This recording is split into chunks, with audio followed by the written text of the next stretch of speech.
అందరికీ నమస్కారం. మంచి థాట్ రమణ సంకల్పం. ఈ ఫస్ట్ థాట్ రమణ చెప్పినప్పుడు నేను రమణకి చెప్పింది ఏంటంటే, చాలా మంచిదయ్యా, మనలాంటి రిమోట్ ఏరియాస్ లో కూడా మనం ఎక్కువ మందిని ఇన్స్పైర్ చేయగలిగితే డెఫినెట్ గా సొసైటీ డెవలప్ అవుతుంది అని. ఎందుకంటే కలెక్టివ్ ఇండివిజువల్సే ఒక సొసైటీ అవుతుంది. సో మెనీ ఇండివిజువల్స్ గుడ్ అయితే ఆటోమేటిక్ గా సొసైటీ కూడా బాగుపడుతుంది. Then I said I will do whatever you want from my side. Then Ramana request చేశారు, సార్ మీరు ఒక క్లాస్ తీసుకోండి, then it will be helpful. Ramana మీకు సార్ ఎలా అవుతారు సార్ అంటే, first of all I should introduce myself. నా పేరు బ్రహ్మచారి వెంకట చైతన్య. ప్రెజెంట్ చిన్మయ మిషన్ అనే స్పిరిచువల్ ఆర్గనైజేషన్ లో విశాఖపట్నం బ్రాంచ్ కి నేను ఆచార్యగా పనిచేస్తున్నాను. చిన్మయ మిషన్ కి రాకముందు వీళ్ళు చదువుకునే కాలేజ్ కి నేను ప్రిన్సిపల్ గా పనిచేశాను. శ్రీకాకుళంలో, ఇంకా అంతకుముందు రణస్థలం జూనియర్ కాలేజీలో కూడా, రణస్థలం జూనియర్ కాలేజీలో యాజ్ ఎ ఫిజిక్స్ లెక్చరర్, ఆ తర్వాత శ్రీకాకుళం జూనియర్ కాలేజీలో ప్రిన్సిపల్ గా పనిచేశాను. సో ఈ పిల్లలు చాలా మంది తెలుసు. సో ఆ తర్వాత 2008 లో నేను చిన్మయ మిషన్ కి ఫుల్ టైం సేవక్గా అందులో జాయిన్ అవ్వటం, మన ట్రెడిషనల్, మన ఏన్షియంట్ స్క్రిప్చర్స్ చిన్మయ మిషన్ లో చదువుకోవటం. సార్ చిన్మయ మిషన్ అంటే ఏంటి సార్ అంటే, we know Ramakrishna Mission. So many spiritual organizations are there in India. So one of the spiritual organization is called Chinmaya Mission. ఇది స్వామి చిన్మయానందజీ అనే వ్యక్తి స్టార్ట్ చేసింది. 50-60 ఏళ్ల క్రితం నుంచి ప్రారంభమై పనిచేస్తుంది. సో దీంట్లో రీసెంట్ గా నన్ను విశాఖపట్నం బ్రాంచ్ కి అపాయింట్మెంట్ చేయడం జరిగింది. ఈ విశాఖపట్నం బ్రాంచ్ కి రాకముందు మీరు ఎక్కడ పనిచేశారు సార్ అంటే, కొన్నాళ్ళు విజయనగరం చిన్మయ మిషన్ లో, కొన్నాళ్ళు గుంటూరు చిన్మయ మిషన్ లో, కొన్నాళ్ళు బాంబే చిన్మయ మిషన్ లో పనిచేశారు. లాస్ట్ ఇయర్ మార్చ్ లోనే విశాఖపట్నం రావడం జరిగింది. సో రమణ కనెక్ట్ అవ్వటం, and he requested me to take one class. నేను ఇప్పుడే చెప్తున్నాను రమణతో, శ్రేయాంసి బహువిజ్ఞాని అంటారు భగవద్గీతలో. శ్రేయాంసి బహువిజ్ఞాని అంటే ఏదైనా మంచి పని మనం చేయాలనుకునేటప్పుడు మొదట్లో కొంచెం నడక కష్టంగానే ఉంటుంది. ఎక్కువ మంది దానిని ఎప్రిషియేట్ చేసిన తర్వాత ఈజీ అవుతుంది వాక్. అది ఏదైనా కావచ్చు కాక, అది ఒక ఫ్రీడమ్ స్ట్రగులే కావచ్చు. మనం ఫ్రీడమ్ స్ట్రగుల్ ఎన్ని సంవత్సరాలు చేసాం సరే, ఆల్మోస్ట్ 100 years మనం ఫైట్ చేసాం. అది ఇండివిజువల్ డెవలప్మెంట్ అయినా అంతే. చెడిపోవాలి అని అనుకుంటే very very little time is enough. కానీ బాగుపడాలి అనుకుంటే మాత్రం it needs lot of effect. అందుకే గీతలో చెప్తారు, శ్రేయాంసి బహువిజ్ఞాని అంటాడు స్వామి. అంటే ఏదైనా గుడ్ యాక్టివిటీ, గుడ్ యాక్షన్ మనం ఇనిషియేట్ చేసినప్పుడు definitely it will reach some hurdles. వాటన్నిటిని దాటి మనం కొంత ప్రోగ్రెస్ అయితే అప్పుడు మన చుట్టుపక్కల ఉన్న వాళ్ళందరూ మనల్ని ఎప్రిషియేట్ చేయడం మొదలుపెట్టారు. దే ఆర్ డూయింగ్ గుడ్ అన్న తరువాత ఆ టాక్ వచ్చింది అంటే దాన్ని everybody will support us. So any how, మంచి పనికి ఎంతమంది నిలబడినా మంచిదే. So I welcome everyone. Sir అయితే ఏ టాపిక్ మీద మనం ఈరోజు క్లాస్ డిస్కస్ చేద్దామంటే, నేనే ఇచ్చాను టాపిక్ టైటిల్ ఏంటండి అంటే, అవర్ రెస్పాన్సిబిలిటీస్, మన బాధ్యతలు అనే దానిపైన మనం కొంచెం చర్చిద్దామయ్యా అన్న. జనరల్ గా 2 టర్మ్స్ ఉంటాయి. ఒకదేని పేరు బాధ్యత, రెస్పాన్సిబిలిటీ అని ఒకటి. ఇంకొకటి ఏంటి స్వామీజీ ఏంటి అంటే ఎంజాయ్మెంట్స్. జనరల్ గా ఈ 2 వేరు వేరు మార్గాలు మనం చూస్తాం. రెస్పాన్సిబిలిటీ ఉన్న వాళ్ళు అంతగా ఎంజాయ్ చేయటానికి ఒప్పుకోరు. మరి దేనికి వాళ్ళకి ఎక్కువ ఇష్టం ఉంటుందండి అంటే, అదర్స్ నీడ్స్ ని ఫుల్ఫిల్ చేయడానికి వారికి ఎక్కువ ఇంట్రెస్ట్. లేదు, ఎంజాయ్మెంట్ పాత్ లో ఉన్న వాళ్ళకి ఏముంటుందండి అంటే, they want to enjoy everything but they don't take care of anyone. ఒక ఎగ్జాంపుల్ మనం చూసుకోవాలనుకుంటే, ఒక తండ్రి ఒక కొడుకు ఉన్నారనుకోండి. తండ్రి అనేవాడు రెస్పాన్సిబుల్ ఇండివిజువల్ ఇన్ జనరల్. కొడుకు అనేవాడు ప్లెజర్స్ ని ఎంజాయ్ చేయడానికి ఇష్టపడే ఇండివిజువల్. అందుకే generally fathers they don't want personally anything. వాళ్ళకి ఏది దొరికినా సరే ఇది మా అబ్బాయికి అయితే బాగుంటుందా, ఇది మా అమ్మాయికి అయితే బాగుంటుందా, లేకపోతే ఇది ఇంట్లో ఉంచితే ఇంకొక అవసరానికి పనికొస్తుంది కదా అని ఆలోచిస్తాడు. ఎందుకంటే ఆయనకు ఒక బాధ్యత ఉంది కాబట్టి. అదే పిల్లోడికి దొరికింది అనుకోండి, 10,000 వాడి చేతిలో పెట్టినా 10 నిమిషాల్లో ఖాళీ చేసేస్తాడు. ఏరా అబ్బాయి అంటే వాడికి బాధ్యత లేదు. కానీ చూడటానికి ఎలా కనిపిస్తాయండి అంటే, బాధ్యతలు ఉన్న వాళ్ళు కొంచెం ఎక్కువ బరువును మోస్తున్నట్టు, సుఖాన్ని అనుభవించలేనట్టు కనిపిస్తది. లేదా విచ్చలవిడిగా ఉంటే మనకి ఎలా అనిపిస్తుంది అండి అంటే, ఇంకేం లేదు, హాయిగా మన ఇష్టం వచ్చినట్టు మనం ఉండొచ్చు. మరి అటువంటప్పుడు మనం ఈ టాపిక్ రెస్పాన్స్, మన బాధ్యతలను మనం ఎలా గుర్తించాలి అనే టాపిక్ గురించి చర్చించవలసిన అవసరం ఏముందండి అంటే, డెఫినెట్‌గా అవసరం. అందరూ ఎవరూ బాధ్యత తీసుకోలేదనుకోండి, బండి ఎలా నడుస్తదండి? కదా! బాధ్యత తీసుకున్న వాడు నిలబడితేనే గాడి ముందుకెళ్తుంది. అదేదైనా కావచ్చు గాక. ఎద్దుల బండైనా సరే 2 ఎద్దులు బాధ్యత తీసుకోవాలి. ఈ భారం అంతా మోస్తేనే ముందుకు జరుగుతుంది ప్రోగ్రెస్. కాబట్టి బాధ్యత అనేది తప్పనిసరిగా మనం ఆచరించవలసినటువంటి జాబ్. అయితే ఎంజాయ్మెంట్స్ చేయకూడదా అంటే బాధ్యతాయుతంగా మనం ఎంజాయ్మెంట్స్ ని చేయాలి. ఇర్రెస్పాన్సిబుల్ గా ఏది పడితే అది చేసే కన్నా ఒక రెస్పాన్సిబిలిటీ మన భుజాల మీద తీసుకొని మనం ముందుకు వెళ్తూ అన్నింటినీ అనుభవిస్తూ హాయిగా ఉండేది ఆ లైఫ్ వేరు. సరే సార్, మీరు రెస్పాన్సిబిలిటీస్ అన్నారు కదా, మన బాధ్యతలు అన్నారు కదా, దాని గురించి ఏమైనా ఎక్స్‌ప్లెయిన్ చేయగలరా అంటే పెద్దవాళ్ళు చెప్తారు. ప్రతి ఇండివిడ్యువల్ కి కూడా 4 రెస్పాన్సిబిలిటీస్ ఉంటాయి. ఖచ్చితంగా ఉండే రెస్పాన్సిబిలిటీ ఎన్నండి అంటే 4. ఏంటి సార్ ఈ 4 రెస్పాన్సిబిలిటీ అంటే, మొదటి బాధ్యతని ఏమంటారండి అంటే ఇండివిడ్యువల్ రెస్పాన్సిబిలిటీ. అంటే వ్యక్తిగతంగా మనం ఏ బాధ్యత తీసుకోవాలి అని. Individual responsibility. సెకండ్ రెస్పాన్సిబిలిటీ ఏమండి అంటే జాబ్ ఓరియంటెడ్ రెస్పాన్సిబిలిటీస్. వృత్తిపరమైన బాధ్యతలు. ఈ 2 వేరు. వ్యక్తిగత బాధ్యతలు, వృత్తిగత బాధ్యతలు అంటారు. జాబ్ ఓరియంటెడ్ రెస్పాన్సిబిలిటీస్ ఇది రెండో కేటగిరీ. సార్ మూడో కేటగిరీ ఏంటండి అంటే మూడో కేటగిరీ సోషల్ రెస్పాన్సిబిలిటీస్. సాంఘికమైన బాధ్యతలు. సంఘపరంగా మనకు కొన్ని రెస్పాన్సిబిలిటీస్ ఉంటాయి. వీటిని సోషల్ రెస్పాన్సిబిలిటీస్ లేదా సాంఘిక బాధ్యతలు అంటాం. Third one. లాస్ట్ వన్, నాలుగోది ఏంటి సార్ అండి అంటే స్పిరిచువల్ రెస్పాన్సిబిలిటీస్. ఆధ్యాత్మిక బాధ్యతలు. అది కూడా తప్పదు మనకి. ఈ 4 బాధ్యతల్ని ప్రతి ఇండివిడ్యువల్ కూడా డెఫినెట్ గా ఫుల్ఫిల్ చేసి తీరాలి. వ్యక్తిగత బాధ్యతలు, వృత్తిగత బాధ్యతలు, సంఘపరమైన బాధ్యతలు, ఆఖరిది ఆధ్యాత్మిక బాధ్యత. ఇవంటే ఏంటో చూద్దాం. ఒక్కొక్కటి అనాలిసిస్ చేస్తుంటే మనకి కొంత క్లారిటీ వస్తుంది. 4ని కూడా ఫుల్ఫిల్ చేయలేదనుకోండి, మన పర్సనాలిటీలో ఏదో ఒక లేయర్ ఓపెన్ కాదు. మనం అనుకుంటాం హ్యూమన్ బీయింగ్ అన్ని యానిమల్స్ లాగా అంటాం, కానీ కాదు. హ్యూమన్ బీయింగ్ ఏంటంటే అంటే క్రౌన్ ఆఫ్ ద క్రియేషన్ అంటారు. ఈ క్రియేషన్ లో మనం ఏమైనా చేయొచ్చు. ఎలా చేయగలం సార్ అంటే మన పర్సనాలిటీని మనం ఓపెన్ చేయటమే. 100% మన ఇంటెలిజెన్స్ మనం యూజ్ చేయాలి.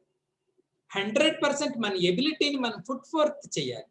Then we will be a successful individual or successful personality.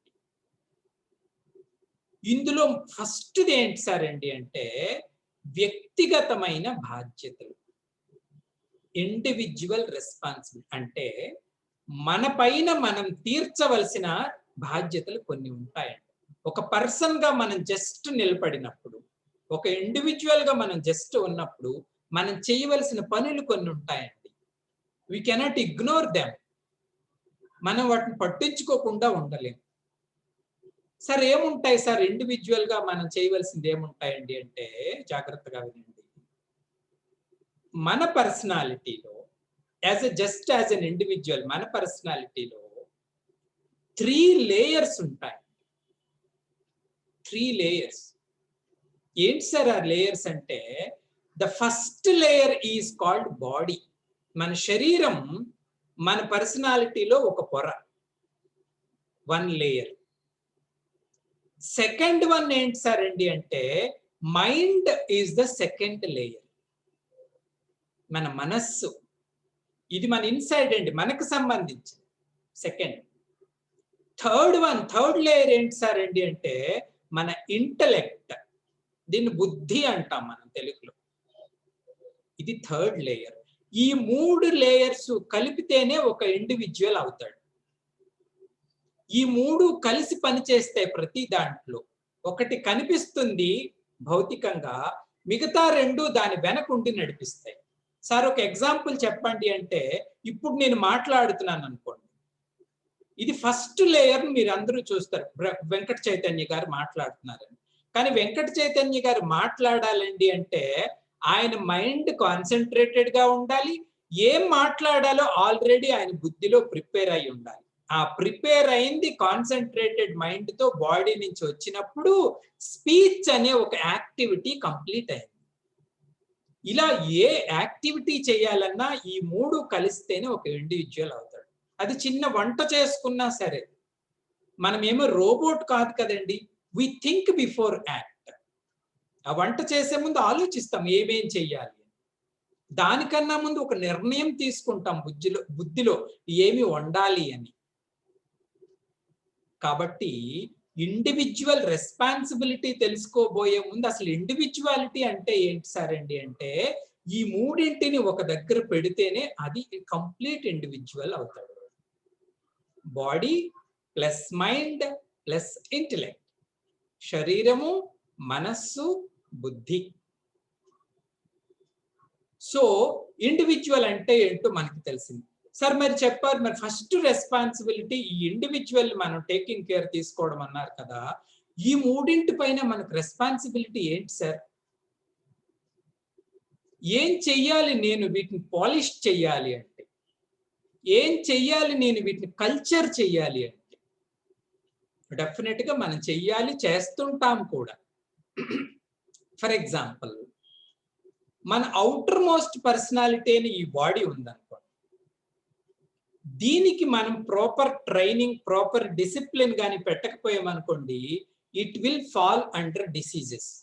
Definitely అది రోగమయం అయిపోతుంది మన శరీరం. కాబట్టి ఏం చేస్తాం సార్ అంటే, ఈ శరీరం పైన మనకున్న బాధ్యతలు ఏంటి సార్ అంటే, దీనికి ప్రాపర్ గా డైట్ ఇస్తాం మనం. It is a responsibility, it is a culture. శరీరాన్ని మనం మంచి శరీరంగా తర్ఫీదు ఇవ్వాలంటే దానికి ఇచ్చిన క్రమశిక్షణలు 2 అంట. ఏంటి సార్ 2 అంటే, 1 వ్యాయామం, 2 ఆహారం. ఈ వ్యాయామము, ఆహారము ఏ శరీరానికైతే మనం ప్రాపర్ గా ఇస్తామో that will be a perfect body. If not it will fall under sicknesses. We know that. మనకు తెలిసిన విషయమే. సో శరీరం పైన మనకు రెస్పాన్సిబిలిటీ ఉందా లేదా సార్ అంటే ఉంది. We should exercise every day, otherwise consequences ఏంటో మనకి తెలుసు. వ్యాయామం. రెండవది ఆహారం. ఆహారం కూడా మనం కేర్ఫుల్ గా ఉండాలండి. ఏది పడితే అది తినేయకూడదుగా, ఏది పెడితే అది తినే మనం ఇంత పెద్ద పెద్ద డిసీజెస్. ఎక్కడో జరిగిన చిన్న మిస్టేక్ అది. ఫుడ్కు సంబంధించి ఈ రోజు పాండమిక్ ప్రపంచం అంతా బాధపడుతున్నాం. ఎక్కడో జరిగిన ఫుడ్కు సంబంధించి లిటిల్ మిస్టేక్ చూడండి ఎంత పెద్ద కెలామిటీ తెచ్చిందో. So we should be careful. So sir, మన 3 లేయర్స్ లో ఫస్ట్ లేయర్ ని మనం ప్రాపర్ గా ఉంచుకోవాలంటే ఇది అవసరం. వ్యాయామ ఆహారాలని ఎప్పుడూ కూడా క్రమశిక్షణాయుతంగా శరీరానికి అందించాలి. So it is a responsibility. Second layer ఏంటి సార్ అంటే second layer is called mind. Sir body we know, శరీరం అంటే మనకు కనిపిస్తుంది కాబట్టి దాంట్లో ఏదైనా హెచ్చు తగ్గులు వచ్చినప్పుడు దాన్ని మనం ట్యూన్ చేస్తాం, సెటప్ చేస్తాం. మైండ్ అంటే ఏంటి సార్ అంటే పెద్దవాళ్ళు అంటారు mind is nothing but flow of thoughts. మన ఆలోచనల యొక్క ప్రవాహాన్నే మనస్సు అంటాం. అందుకే చూడండి, శరీరాన్ని కదపకుండా మనం కూర్చోబెట్టగలం, గంట కాకపోతే 2 గంటలైనా శరీరాన్ని కదపకుండా కూర్చోబెట్టగలం, కానీ మైండ్ని మనం కదపకుండా కూర్చోబెట్టలేం. ఒక 5 నిమిషాల్లో నేనేం ఆలోచించానని చూస్తే థౌజండ్స్ ఆఫ్ థాట్స్ మనం ఆలోచించాం. Some are useful, some are useless, some are calamitative, some are scientific, some are cinematic, ఏదైనా కావచ్చుగా. ఏ ప్రాంతంలో అయితే ఈ ఫ్లో ఆఫ్ థాట్స్ ఉందో, ఈ ఆలోచన ప్రవాహం అని ఉందో, దట్ ఈస్ కాల్డ్ మైండ్. దాన్నే మనస్సు అంటాం. అందుకే పెద్దవాళ్ళు ఏమంటారు తెలుసండి, as the thought so the mind, as the mind so the man, as the man so the world. ఇది ఒక ఇంటర్ కనెక్టివిటీ. మన ఆలోచనలు ఎలా ఉంటే మన మనస్సు అలాంటిది అంటాం. మా పెద్ద ఆయన ఒక ఆయన ఎగ్జాంపుల్ ఇచ్చేవాడు, మనస్సును ఎప్పుడూ కూడా ఒక నదితో పోల్చుకోవాలి. నదితో ఎందుకు సార్ పోల్చుకోవాలండి అంటే, నదిలో ఎప్పుడు కూడా నీరు నిల్వ ఉండదు. నీరు నిల్వ ఉండని వాటర్ బాడీనే నది అంటాం. నీరు నిల్వ ఉంది అంటే దాన్ని చెరువు అంటాం, కోనేరు అంటాం, ఏవేవో అంటాం. నీరు నదిలో ఎప్పుడు నిల్వ ఉండదు. మరి ఎలా ఉంటుంది సార్ అంటే ఎప్పుడు ప్రవహిస్తూనే ఉంటుంది. మనస్సులో కూడా ఆలోచనలు ఎప్పుడు నిల్వ ఉండవు. They always flow. ఎప్పుడు కూడా ఆలోచన ప్రవాహం అలా జరుగుతూనే ఉంటుంది. ఇది ఒక కంపారిజన్. రెండోది, ఒక నది క్లీన్ గా ఎప్పుడు ఉంది అంటాం సార్, అందులో వాటర్ క్లీన్ గా ఉంటే నది క్లీన్ అంటాం. అందులో వాటర్ మడ్డీగా ఉంటే నది మడ్డీడ్ అంటాం. మైండ్ కూడా, if the thoughts are very clean, we can say the mind is very good mind. If the thoughts are very violent, we can say the mind is very violent. As the thoughts, so the mind. As the mind, so the man. మన జాగ్రత్తగా చూస్తే ఎవరి personality అయినా సరే 24 hours uniform గా ఉండదండి. అవునా? Morning 7కి ఎలా ఉన్నామో ఈవినింగ్ 7కి ఎలా ఉన్నామో మనకు తెలుసు డిఫరెన్స్. బాడీ సేమ్, కానీ మార్నింగ్ 7 ఉన్న పర్సనాలిటీ ఆ ఇండివిజువల్ ఎవడో ఇప్పుడు లేడు. Because the mind is changed, so the man is changed. అయినా మన మనస్సును బట్టే మనిషి అన్నాం కదండి, మనిషిని బట్టే ప్రపంచం అంటారు పెద్దవాళ్ళు. మనం ప్రశాంతంగా హాయిగా ఉన్నాం అనుకోండి, మన చుట్టూ ఉన్న ప్రపంచం అంతా కూడా మనకి హాయిగా కనిపిస్తుంది. హాయి హాయి హాయి హాయి అని పాటలు పాడతాం. మన మనస్సే డిస్టర్బ్డ్ గా ఉందనుకోండి, మనల్ని స్వర్గంలో ఉంచినా మనకు అక్కడ శాంతి లభించదు. ఏం సార్ అండి అంటే, మన ఇన్నర్ ఇన్స్ట్రుమెంటే డ్యామేజ్ అయిపోయినప్పుడు బయట ఎలాంటిదున్నా మనం అందులో సుఖ దుఃఖాలను చూడలేకపోతాం. కాబట్టి మన ఫోకస్ ఎక్కడ ఉండాలండి అంటే, మన థాట్స్ ని మనం ఎలా మాడ్యులేట్ చేస్తున్నామో, that is our responsibility on hour inner equipment called mind. మన ఇష్టం వచ్చినట్టు మనస్సును వదిలేయకూడదండి, చాలా ప్రమాదం. అందుకే పెద్దవాళ్ళు చెప్తారు, మామూలు మాటలుగా ఏది పడితే అది ఆలోచించుకో అంటారు మనల్ని. ఏమవుతుంది సార్ ఏది పడితే అది ఆలోచిస్తే అంటే, that will become hour personality. ఒక వ్యక్తి ఉగ్రవాదిగా మారిపోయాడు అంటాం, ఒక టెర్రరిస్ట్ గా మారిపోయాడు అంటాం. ఎలా మారుతాడండి? ఒక ఐడియాలజీని పదే పదే పదే పదే రుద్దితే వాడు టెర్రరిస్ట్ గా అయిపోతాడు. చంపడం తప్పులేదంటాడు. అమాయకుల మధ్యలో బాంబులు పేల్చిస్తాడు. ఏమయ్యా పేలుస్తున్నావు అంటే ఇంకేదో ఆయన కారణం చెప్తాడు. ఏది పడితే అది మన మైండ్ లో ఎంటర్టైన్ చేస్తే that is going to be our personality. మనం అదే అయిపోతాం. హోలీ పీపుల్ ఎలా అయ్యారండి అంటే ఇలాగే. గొప్ప తెలివైన వాళ్ళు ఎలాగయ్యారండి అంటే continuous thinking of deep subject అదే వాళ్ళని అంత తెలివైన వ్యక్తులుగా మార్చింది.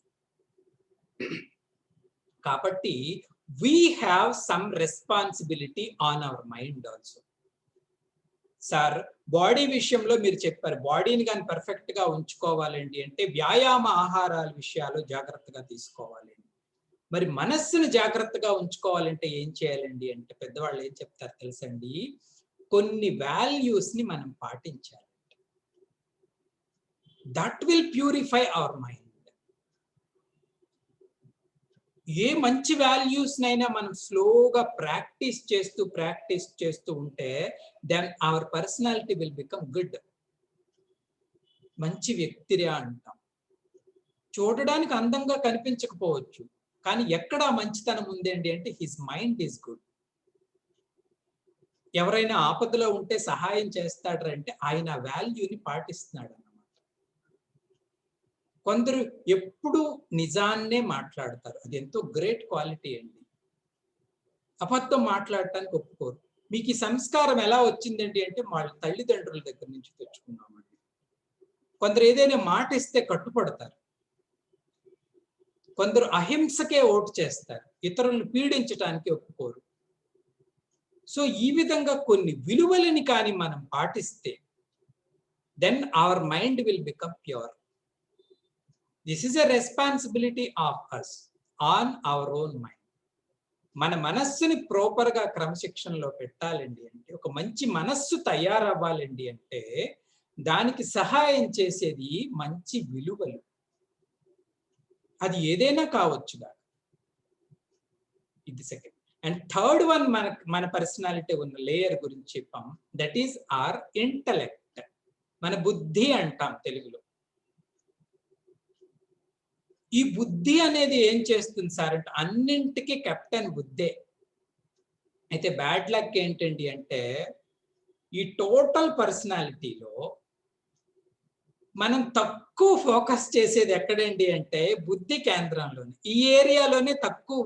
అంటే ఏంటి సార్ అండి అంటే థింకింగ్ చెయ్యం, చాలా రొటీన్ గా వెళ్ళిపోతాం. రోజు జరుగుతుంది కదా. కూర్చొని అనలిటికల్ గా థింక్ చేసి ఒక నిర్ణయం తీసుకున్నాడు అంటే వాడు బుద్ధిమంతుడు. He is using his equipment. బుద్ధి. అయితే శరీరము, మనస్సు, బుద్ధి మూడు అన్నాను కదండి, బాడీ, మైండ్, ఇంటలెక్ట్ అని. ఈ మూడు ప్రాపర్ గా జరగాలి అంటే మనం ట్యూన్ చేయవలసిన పార్ట్ ఎక్కడ సార్ అండి అంటే ఇంటలెక్ట్ లెవెల్. ఇక్కడ కానీ ఏదైనా ఐడియల్ పెట్టుకున్నామా, ఒక ఆదర్శాన్ని కానీ బుద్ధిలో పెట్టుకున్నామా, శరీర మనస్సులు ఆదర్శానికి అనుగుణంగా నడుస్తాయండి. ఇది ఫ్యాక్ట్. ఒక ఎగ్జాంపుల్ నేను చెప్తాను. ఫర్ ఎగ్జాంపుల్, నేను ఒక ఎగ్జామ్ కి ఒక జాబ్ కావాలి అని ఒక ఐడియల్ పెట్టుకున్నాను అనుకోండి. సరే రేపు వస్తున్న డిసెంబర్లో ఎలాగైనా సరే నేను రైల్వేలో ఉద్యోగం సంపాదించాలి, ఒక ఎగ్జాంపుల్. ఇది ఆదర్శంగా పెట్టుకున్నాం బుద్ధిలో. దీనికి మనం కన్విన్స్ అయితే ఎగ్జామ్ వరకు కూడా మైండ్, బాడీ దీని వెనకతలు పరిగెడతాయండి. Continuously I think about this, continuously I work about it. శరీరం ద్వారా పని చేస్తాం, మనస్సు ద్వారా ఆలోచిస్తాం, బుద్ధిలో ఆదర్శాలను పెట్టుకుంటాం. ఈ ఆదర్శానికి అనుగుణంగానే నేను ఆలోచిస్తాను, ఈ ఆలోచనకు అనుగుణంగానే నేను పని చేస్తాను. సో ఈ మూడింటిని ఇంటిగ్రేట్ చేయాలంటే, ఒకే సరళ రేఖలో పెట్టాలండి అంటే బుద్ధిలో కొన్ని ఆదర్శాలను మనం నిలుపుకోవాలి. ఆదర్శం అంటే ఏంటో తెలుసండి, ఎప్పుడూ కాంప్రమైజ్ కానటువంటి ఒక స్వచ్ఛమైన నిర్ణయం, దానిని ఆదర్శము అంటాం మనం. అది ఏదైనా కావచ్చు కాక. కొన్ని ఫర్ ఎగ్జాంపుల్, నేను ఎక్కువ ధనాన్ని సంపాదించాలి అనే ఆదర్శాన్ని పెట్టుకున్నాడు అనుకోండి. ఎక్కువ ధనాన్ని సంపాదించాలి అనే ఆదర్శానికి కానీ తను సిన్సియర్ అయితే ఎప్పుడు ధనం గురించి ఆలోచిస్తాడు, ఎప్పుడు ధనం ఎలా సంపాదించాలి ఆ విధంగానే పనిచేస్తాడు. ఇది ఒక ఎగ్జాంపుల్. ఈ ఆదర్శం ఎంతవరకైనా పెట్టుకోవచ్చు మనం. ఈ రోజు సంఘంలో మనం పైకి చూస్తున్న నాయకులందరూ మనలాగా పుట్టిన వాళ్ళే అండి. మనకన్నా పేదవాళ్ళు, మనకన్నా పరిస్థితులు అనుకూలంగా లేని వాళ్ళు, కానీ వాళ్ళు మహాత్ములు, గొప్ప గొప్ప నాయకులు ఎలా కాగలిగారండి అంటే ఈ ఆదర్శ సంపద వలన. అది గాంధీ గారే కావచ్చు, కలాం గారే కావచ్చు, బోస్ గారే కావచ్చు, ఇంకెవరైనా కావచ్చు. చెప్తారు, అబ్దుల్ కలాం గారిది ఒక ఇన్సిడెంట్ చెప్తాను. ఒకరోజు ఎప్పుడు ఆయన సైంటిస్ట్ గా పనిచేస్తున్న డిఆర్డిఓలో పనిచేస్తున్న రోజుల్లో సడన్ గా అప్పటికున్న ప్రధానమంత్రి గారికి రాత్రి 2 గంటలకి ఈ డిఆర్డిఓ ఆఫీస్ నుంచి ఒక ఇన్ఫర్మేషన్ కావాల్సి వచ్చింది. ఎందుకంటే they has to be alert always. అది దేశ రక్షణకి సంబంధించిన ఇన్స్టిట్యూషన్. పిఏని పిలిచారంట ప్రధానమంత్రి గారు రాత్రి 2కి పిలిచి, అర్జెంటుగా నాకు ఇన్ఫర్మేషన్ కావాలి డిఆర్డిఓలో, నువ్వు వెళ్ళి పట్టుకురా అని చెప్పారంట పర్సనల్ అసిస్టెంట్. ఆయన అన్నాడంట, మేడం రాత్రి 2 అయిందండి, ఇప్పుడు ఆఫీస్లో 2 గంటలకు పనిచేసే నాదుడు ఎవరు ఉంటారండి అంటే, అప్పుడు ఉన్న ప్రైమ్ మినిస్టర్ అన్నారంట, కలాం అని ఒక ఆయన పనిచేస్తాడండి అక్కడ. రాత్రి 2 అయినా 3 అయినా ఆయన ఎప్పుడు కూడా పనిచేస్తూ ఉంటాడు. You just go and see. నా అంచనా ప్రకారం ఆయన ఆఫీస్లో ఉంటాడు. అంటే ఈ పిఏ వెళ్ళేసరికి ఆయన అక్కడ పనిచేస్తున్నాడు. ఆయనకి ఈ పేరు ప్రఖ్యాతులు ఇవేమి లేవు అప్పుడు. ఒక మామూలు ఉద్యోగిగా ఉన్నప్పుడు మాట నేను చెప్తున్నాను. వాళ్ళు ఏదో అడిగితే ఈయన తీసి ఇవ్వటం జరిగింది. సార్ మీరు ఎందుకు ఇంత కష్టపడతారండి అంటే, ఆయనకు ఒక ఐడియా లేదు. ఈ దేశానికి నా వృత్తి ద్వారా నేను ఏదో ఒక మేలు చేయాలి. ఆయన ప్రెసిడెంట్ అవుతానని ఎక్స్పెక్ట్ చేయలేదు, భారతరత్న అవుతానని ఎక్స్పెక్ట్ చేయలేదు. ఆయనలో మంచితనం ఏంటండి అంటే, I must do some great or good thing for this society or for my nation. వీటిని ఆదర్శ సంపద అంటారు. మంచి ఇంటెన్షన్, ఏదో ఒక ఉపకారం చెయ్యాలి. నేను ఉన్న ఫీల్డ్లోనే ఐ వర్క్ హార్డ్. ఎన్నో ఆయన లైఫ్ చూస్తే ఎన్నో రకాల ఇటువంటి ఇన్సిడెంట్స్ జరుగుతాయి. ఒకసారి ఆయన ఒక హాస్పిటల్కి వెళ్ళారంట. ఇది మన స్కూల్ పాఠాల్లో కూడా చదువుకున్నాం. హాస్పిటల్కి వెళ్తే ఆయన ఫ్రెండ్ డాక్టర్ అనమాట. సో మామూలుగా కలవడానికి వెళ్తే ఆయన ఆర్థోపెడిక్, కాళ్ళు అవి విరిగిపోయిన వాళ్ళకి చూసినప్పుడు ఒక పిల్లోడు వస్తాడు, చిన్న పిల్లోడు. ఆయనకి కాళ్ళు ఏదో యాక్సిడెంట్లో పోయింది. వాళ్ళు కృత్రిమంగా ఒక లెగ్ని అమర్చాలని ప్రయత్నం చేస్తుంటారు ఆపరేషన్. ఈయన వెళ్ళి ఆడు ఏం చేస్తున్నారంటే, ఆర్టిఫిషియల్ లెగ్ని సెటప్ చేస్తున్నామండి అంటారు. అంటే ఆయన చూశాడు. చూస్తే ఆ ఆర్టిఫిషియల్ లెగ్ 12 kg వెయిట్ ఉందంట, 12 kg బరువు ఉందంట కాలికి పెట్టి ఆర్టిఫిషియల్ లెగ్. ఒక మంచివాడి హృదయం అంటే ఇలా ఉంటుంది. ఆయన చూసి, వీడు చూస్తే 10 సంవత్సరాలు ఉన్నాడు, మీరు 12 kg బరువైన కాలు, అది పెడితే లాభం ఏముంది, పెట్టకపోతే లాభం ఏముంది, ఎడిషనల్ బర్డెన్ ఆయనకి అంటూ వెళ్ళిపోయి ఆ రోజు నుంచి 6 months హార్డ్గా ట్రై చేశాడండి. ఏ మెటీరియల్ ని యూజ్ చేస్తే లైట్ వెయిట్ ఆర్టిఫిషియల్ లెగ్స్ ని తయారు చేయగా, అప్పుడు ఈ జైపూర్ ఇప్పుడు వస్తున్న ఆర్టిఫిషియల్ లెగ్స్ అన్నిటికీ ఆయన కన్సర్న్డ్ రెస్పాన్సిబిలిటీ కాదు అది, కానీ he is concerned about the people. వీళ్ళు హ్యాపీగా ఉండాలి, నా వంతు నేను ఏం చేయగలను. ఒక చదువుకున్న వ్యక్తిగా ఇప్పుడు ఆయన ఇచ్చిన టెక్నాలజీనే మనం యూజ్ చేస్తున్నాం. దీని పేరు ఆదర్శ సంపద. This is our responsibility. We should not be lazy. We should think always, what can I do good for society. అది ఎనీ గుడ్ ఐడియాలజీ కావచ్చు, ఏదైనా కావచ్చు కాక. ఒక వ్యక్తి అడిగాడంట, ఏది చెయ్యలేని అవకాశం నాకు లేదు అంటే, ఏదైనా మంచి చెయ్యాలని ఉంది కానీ నాకు ఎలాంటి అవకాశం లేదంటే, అవతల వ్యక్తి అన్నాడంట, జస్ట్ ప్లాంట్ ఏ ట్రీ. ఏలాంటి అవకాశం లేదంటే ఒక మొక్కను పెంచి దాన్ని పెద్ద చేసి చచ్చిపో. It will help for society. అది హెల్ప్ చేస్తుంది సొసైటీకి. కాబట్టి మనకి చెయ్యాలనే సంకల్పం ఉండాలి, కానీ ఛాన్స్ లేకపోయే అవసరం అయితే రాదు. ఏదో ఒక రకంగా ఎక్కడో ఒక దగ్గర మనకి కలిసి వస్తుంది. కాబట్టి we have responsibilities towards this one and mind and body also. సరే, ఎందుకు తీసుకోవాలండి అంటే, ఈ 3 పర్ఫెక్ట్ గా ఉంటేనే మన ఇండివిజువాలిటీ పర్ఫెక్ట్ గా ఉంటుంది. We should be responsible about our selfs first. మన అందు మనకి మొదటి బాధ్యత కలిగి ఉండాలి. నేను 80 ఏళ్ళు బ్రతుకుంటే 80 ఏళ్ళు పని చేయగలగాలండి. I'm not going to die on bed. It should be our attitude. దానికి ఇప్పటి నుంచి మనం రెస్పాన్సిబుల్గా ఉండాలి. My mind always cheerful. My intellect always should think properly. వీటన్నింటినీ కలిపే వ్యక్తిగత బాధ్యత అంటారు. This is our responsibility. Sir రెండోది ఏంటి సార్ అంటే దట్ ఈస్ కాల్డ్ వృత్తిగత బాధ్యత అంటారు. Duty oriented responsibilities.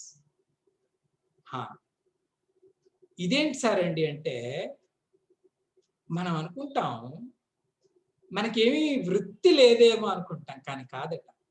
చిన్న పిల్లవాడి నుంచి ముసలివాయిన వరకు ప్రతి వ్యక్తికి కూడా ఒక వృత్తి ఉంటుందటండి. జాబ్ అంటే కేవలం ఆఫీస్కి వెళ్ళి 9 to 5 చేసేదే జాబ్ కాదు.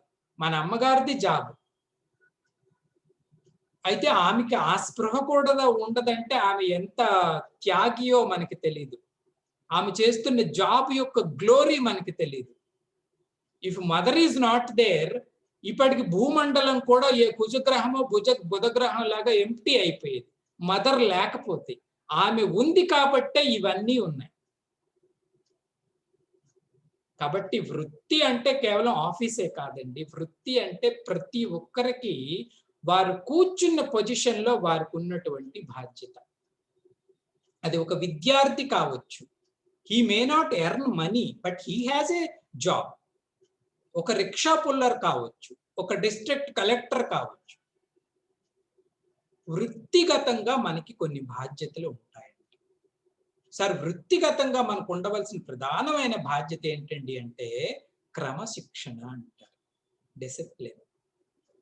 ఎవరినైనా మీరు చూడండి, ఆయన జాబ్ లో చాలా పర్ఫెక్ట్ అండి అన్నప్పుడు ఫస్ట్ థాట్ మనకేమొస్తుంది తెలుసా అండి? మన ఇంటర్నల్ గా హీఈస్ వెరీ డిసిప్లిన్డ్.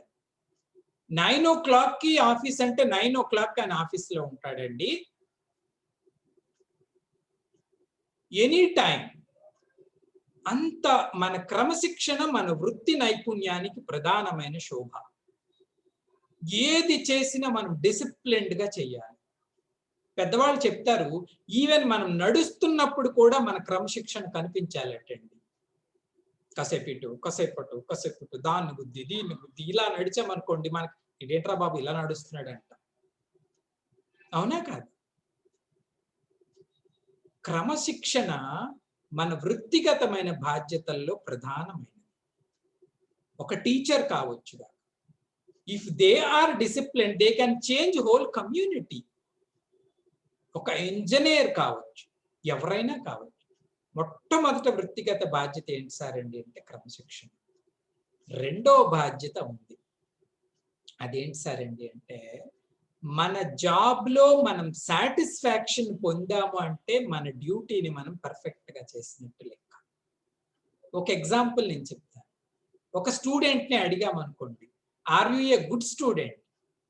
వాడికే తెలిసిపోతుంది దానికి ఎన్ని మార్కులు వేసుకోవాలి. ఏరా నువ్వు నిజంగా విద్యార్థివేనా అంటే ఎన్ని మార్కులు వేసుకోవాలో వాడికి తెలుసు. ఎందుకు సార్ అంటే వాడు పర్ఫెక్ట్ గా వాడు క్లాస్ లెసన్స్ అన్ని చదివి మంచి మార్కులు తెచ్చుకున్నాడు అంటే వాడికి అనిపిస్తుంది నా బాధ్యత నేను ఫుల్ఫిల్ చేశాను. ఇలా మన అందరికీ కూడా మన బాధ్యతలో మార్కులు ఉంటాయండి. పేపర్లోనే వేసే మార్కులే కాదు, మార్కులు అంటే మనకు అంతర్గతంగా జరిగే కంటెంట్మెంట్. ఇది మనీ వలన రాదు, పొజిషన్ వలన రాదు. కంటెంట్మెంట్ ఎప్పుడు వస్తుంది సార్ జాబ్ నుంచి అంటే ధర్మయుతంగా మన వృత్తిని మనం నెరవేరిస్తేనే మనకి సంతృప్తి వస్తుంది. కాబట్టి ధర్మయుతంగా మన బాధ్యతలను మనం నిర్వర్తించాలి. మహాత్మా గాంధీని ఎవరో అడిగారంట, what is the essence of whole Bhagavad Gita? Complete Bhagavad Gita యొక్క సారాంశం ఏంటండి అంటే గాంధీ ఏం చెప్పాడండి అంటే Bhagavad Gita essence as per my knowledge ఏంటండి అంటే everybody they should do their duties perfectly.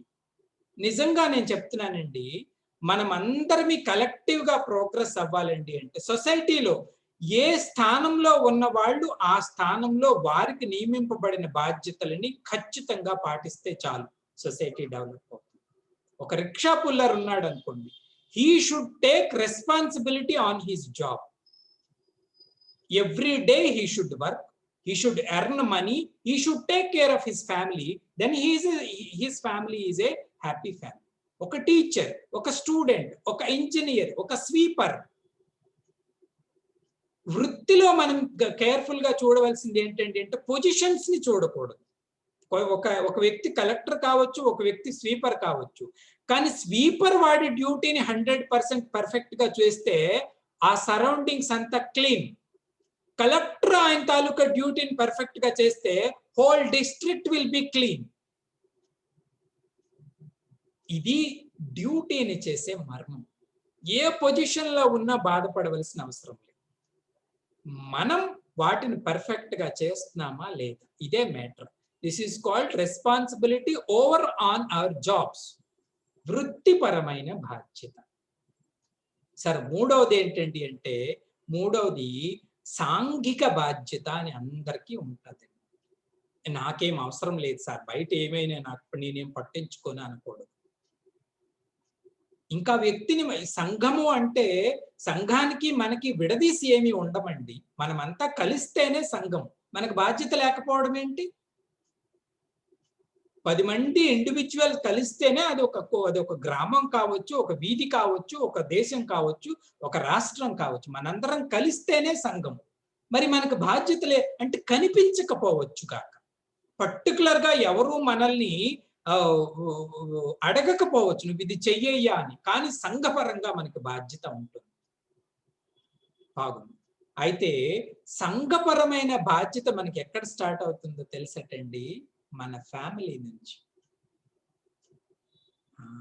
మన ఫ్యామిలీలో మనకు ఒక పొజిషన్ ఉంటుంది. ఒక కొడుకుగా కావచ్చు, ఒక తండ్రిగా కావచ్చు, ఒక చెల్లిగా కావచ్చు, ఒక భార్యగా కావచ్చు, ఏదైనా కావచ్చు. we should fulfill that responsibility. మన ఇల్లు, మన గ్రామం, మన దేశం, మన ప్రపంచం, వీటన్నింటికి ముందు నేను చేర్చిన పదం ఏంటి సార్ అంటే మన. we should feel that responsibility. అది ఎప్పుడు ఫీల్ అయ్యామో ఆటోమేటిక్ గా మనం కనెక్ట్ అవుతుంటాం. ఇది నా దేశము అనుకున్నాడండి అంటే ఆ దేశంలో జరిగేది అన్నింటికి కూడా ఆయన అబ్జర్వ్ చేస్తుంటాడు, కనెక్ట్ అవుతుంటాడు, రెస్పాండ్ అవుతుంటాడు. ఇది నా ఇల్లండి, ఇది నా గృహమండి అని బాధ్యత ఫీల్ నా అని పెట్టుకున్నామంటే, మనది అని పెట్టుకున్నామంటే డెఫినెట్ గా మన ఇన్వాల్వ్మెంట్ ఉంటుంది. అయితే ఇక్కడ చేయవలసిన అవసరం ఏంటంటే కొంచెం మన స్వార్థాన్ని మనం తగ్గించుకోవాలి. ఇదంతా మనకి తెలిసింది. ఇంకొకరికైతే చెప్తాం మనం, ఇంకొకరు స్వార్థంగా లేకుండా ఉంటే బాగున్ను అని. కానీ అందరూ కొంత మనం తగ్గించుకొని ఎదుటి వాళ్ళకి సహాయం చేయడానికి సిద్ధపడాలి. ఇది సాంఘికమైన బాధ్యత. అది ఏదైనా కావచ్చు. కాబట్టి రెండవది, సంఘంలో అందరమీ కలిసికట్టుగా చేయవలసినవి కొన్ని ఉంటాయి. ఫర్ ఎగ్జాంపుల్, ఒక ఆపద వస్తుంది సంఘానికి. ఉదాహరణకు నేను ఏదైనా చెప్పొచ్చు గాక, ఉదాహరణకు మొన్నేదో ఈ కెలామిటీ వచ్చినప్పుడు కొన్ని కోట్ల మంది వలస కార్మికులు బయలుదేరిపోయారు భోజనాలు లేకుండా.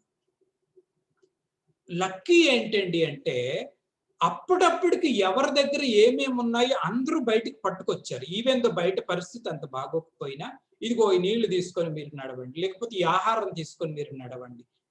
అంటే సంఘంలో అప్పుడప్పుడు అవసరం పుడుతుంది. అవసరం పుట్టినప్పుడు మనం రెస్పాండ్ కావాలి.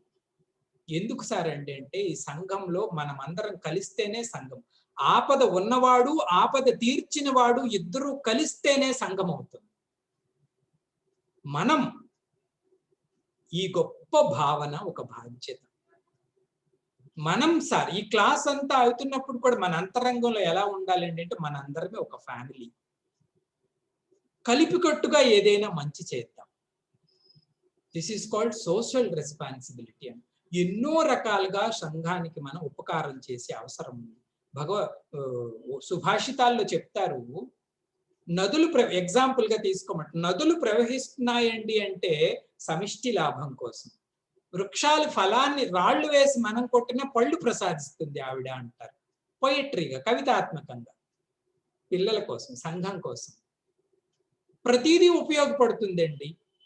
ఒక చెట్టు ఉందంటే నీడ ఇస్తుంది, గాలిని శుద్ధి చేస్తుంది, నీరు, భూమి, ప్రతిదీ కూడా హెల్ప్ చేస్తుంది సంఘానికి. క్రౌన్ ఆఫ్ ది క్రియేషన్ అని చెప్పుకున్న మనం యూజ్లెస్ గా చచ్చిపోతామా? We must do something for the society. We must educate the society. We must learn from the society. మనం నేర్చుకోవాలి, మనం ఎడ్యుకేట్ చేయాలి. ఈ విషయంలోనే ఎవరో అబ్దుల్ కలాం సేమ్ ఎగ్జామ్ అబ్దుల్ కలాం గారిని అడిగితే, సార్ ఏదైనా మంచి టిప్ ఇవ్వండి సార్ అంటే ఆయన ఒకటే చెప్పాడంట, చదువు రాని 5 పిల్లలకు చదువు నేర్పించండి అన్నాడు. అవును చెప్పుతున్నారు. మన భారతదేశంలో ఎంతో 40% మంది చదువు లేని వాళ్ళు ఉన్నారు, 60% మంది చదువుకున్న వాళ్ళు ఉన్నారు అని. Take the responsibility. 60% పీపుల్ ఒక్కొక్కడు 5 పిల్లల్ని తీసుకొని 5 చదివించాడు అనుకోండి, ఎన్నాళ్ళు మనం నిరక్షరాస్యులుగా ఉండిపోతుంది సంఘం? It will change. మార్పు ఎక్కడండి అంటే ఇది నాది, ఇది మనం అని మనం ఫీల్ అవ్వాలి. ఇది సోషల్ రెస్పాన్సిబిలిటీ. అయితే లక్కీ ఏంటండి అంటే ఈ రోజులు కొత్తగా వస్తున్న జనరేషన్ లో ఈ అవేర్నెస్ చాలా బాగుంది. పిల్లలు ఏమయ్యా నువ్వు పని చేయడానికి రెడీ అంటే మేము రెడీ. నేను ఒక ఎగ్జాంపుల్ ఇస్తాను. రీసెంట్ గా విశాఖపట్నంలో జరిగిన ఎగ్జాంపుల్ ఇది. విశాఖపట్నంలో ఎల్జీ పాలిమర్స్ అని ఒక దగ్గర ఒక పెద్ద బ్లాస్ట్ అయింది ఒక 3-4 months బ్యాక్. అది ఎప్పుడైంది ఏంటి అంటే అందరు పడుకున్న తర్వాత అయింది. ఆ రోజు అంటే ఇప్పుడున్న యంగర్ జనరేషన్ కి ఈ యాటిట్యూడ్, సర్వీస్ చేయాలనే యాటిట్యూడ్ ఎలా ఉందండి అంటే, ఎగ్జాంపుల్ అందరు పడుకుండిపోయారు, సడన్ గా గ్యాస్ బ్లాస్ట్ అయిపోయింది, ఎక్కడోళ్ళు అక్కడ పడిపోతున్నారు, చిన్న చిన్న పిల్లలు పడిపోతున్నారు, పెద్దవాళ్ళు పడిపోతున్నారు, ఏం జరుగుతుందో బయటకి ఏం తెలియట్లేదు. పోలీసులు లేరు, అగ్నిమాపక దళాలు లేరు, ఎవరు లేదు. అప్పుడు ఎవరు యాక్షన్, ఆ టైంలో ఆ పిల్లలు కానీ యాక్షన్ తీసుకోలేకపోతే ఊరు శ్మశానం అయిపోయేది. పిల్లలే, ఊర్లోని యంగర్ జనరేషన్ అందరూ టవల్స్ అన్నిటినీ బకెట్లో నీళ్ళల్లో తడిపి గట్టిగా వాళ్ళ ముఖాలకి కట్టుకొని ఊపిరి పీల్చుకోలేనంత గట్టిగా వాళ్ళు కట్టుకొని దుమికారు ఇల్లంట. తలుపులు బద్దలు కొట్టారు, పడుకుని పోయారు. పిల్లని, పాపని, ఆడవాళ్ళని, ముసలాళ్ళని కనిపించిన ఒక కారు ఆయన ఎవరో వెళ్ళిపోతుంటే వాడిని కొట్టారు. ఏరా నువ్వు ఇర్రెస్పాన్సిబుల్ గా వెళ్ళిపోతావా, ఇక్కడ ఏం జరుగుతుందో కనిపించరు. కారు నిండా జనాన్ని ఎక్కించి ఊరు దాటించు. 15 కిలోమీటర్లు పారిపోయారండి జనం. ఏమిటి తెలియదు ఎక్కడి వరకు ఇది విషవాయువు వచ్చేస్తుందని. పిల్లలందరూ అంతే ఊపిరులు తీసుకోకుండా పనిచేశారండి. Because of their efforts only that village was saved. వాళ్ళు హీరోలు, వాళ్ళు ఎవరికి తెలియదు, but they did the work. ఒక్కొక్కసారి అలా వస్తాయి. మనకి ఆ బాధ్యత ఉంది, ఇది నాది అని మనం ఫీల్ అవ్వాలి. సాంఘిక పరమైన బాధ్యత. ఇంకా ఆఖరిది ఉంది, దాని పేరు ఆధ్యాత్మిక బాధ్యత అంట, స్పిరిచువల్ రెస్పాన్సిబిలిటీ.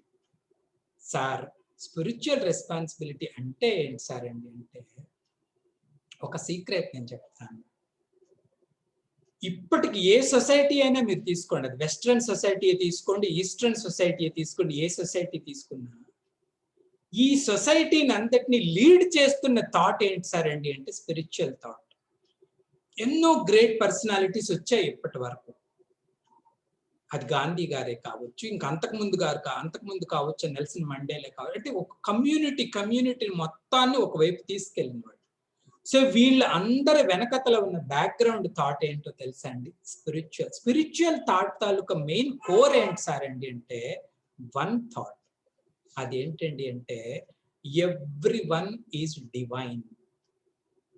ట్రెడిషనల్ లాంగ్వేజ్ లో చెప్పుకోవాలండి అంటే అందరూ కూడా భగవత్ స్వరూపులే.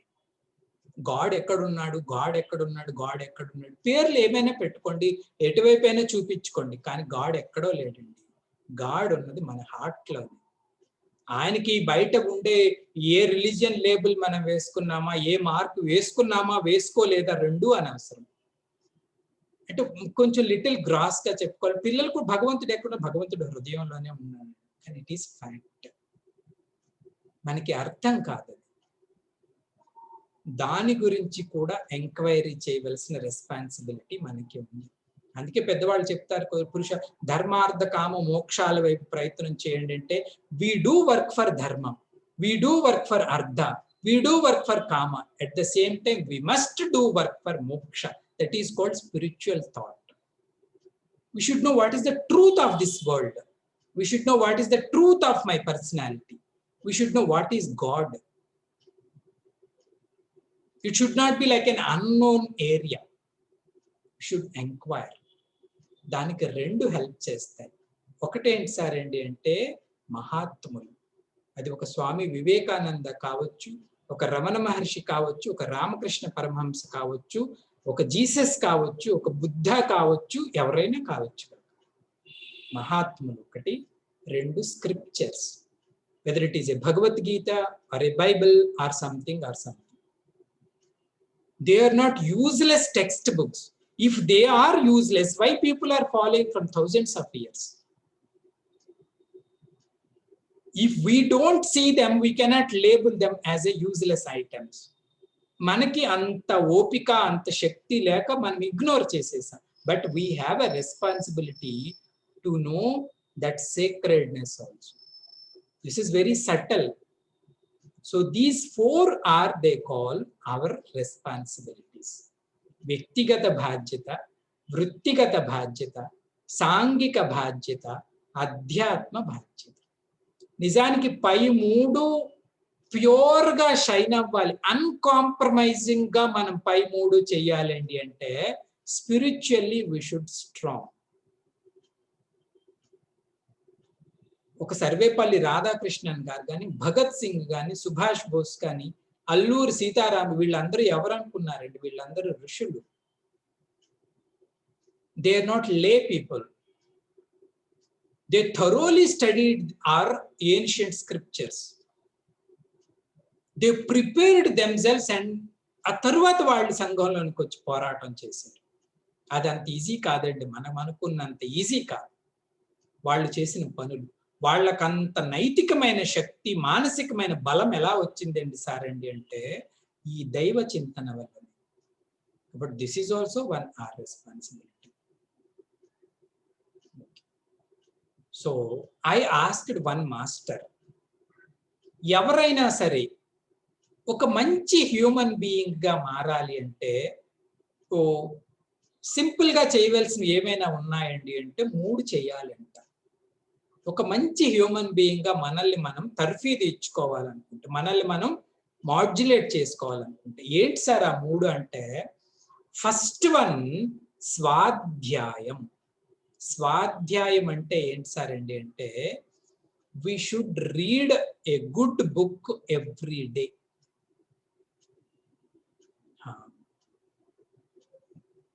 ఏదైనా సరే ఓ మంచి పుస్తకాన్ని ప్రతిరోజు చదివే అలవాటు మనం పెట్టుకోవాలి. స్లోలీ స్లోలీ స్లోలీ మనకు మొదట తెలుస్తుంది మంచి ఏంటి చెడ్డ ఏంటి అని. ఆ తర్వాత ప్రాక్టీస్ చేస్తాం, అది వేరే విషయం. ఫస్ట్ వన్ ఈ స్వాధ్యాయం అంటారు సంస్కృతం. స్వాధ్యాయం అంటే అధ్యయనం చేస్తూ ఉండాలి.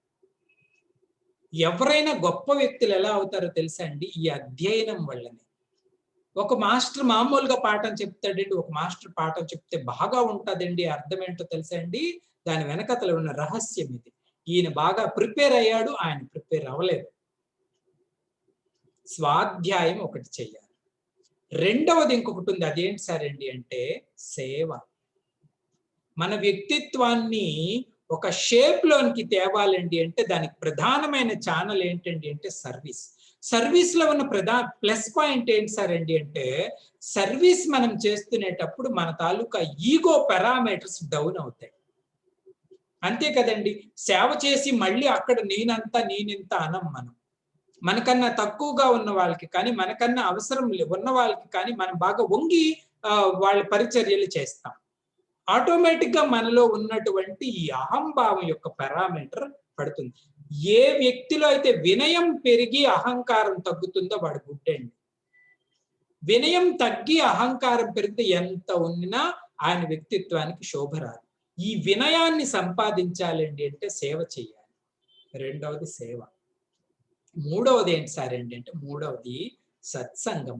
సత్సంగం అంటే we should always ready to do companionship with good people. మంచి వాళ్ళతో స్నేహాన్ని మనం ఆచరించాలి, స్నేహం చేయాలి మంచివాడు. మంచివాడితో స్నేహం చేస్తూ చేస్తూ చేస్తూ ఉంటే మెల్లగా మనలో కూడా మార్పు రావటం మొదలుపెడుతుంది.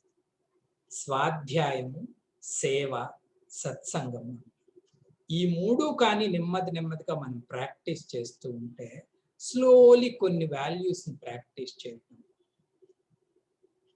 గుడ్ నేచర్ వైపు మనం ఇంటెన్షన్ చూపించడం, hour personality slowly it will change. Then we can do so much. Our presence itself can change people, sir. కొంతమంది మహాత్ముల లైఫ్ లో they need not do anything, their presence itself can change the society because of their pure heartedness. So we have responsibility, we must do responsibility. You know, we cannot feel there is no need to do anything, sir. We have to do. So we have this everything. So I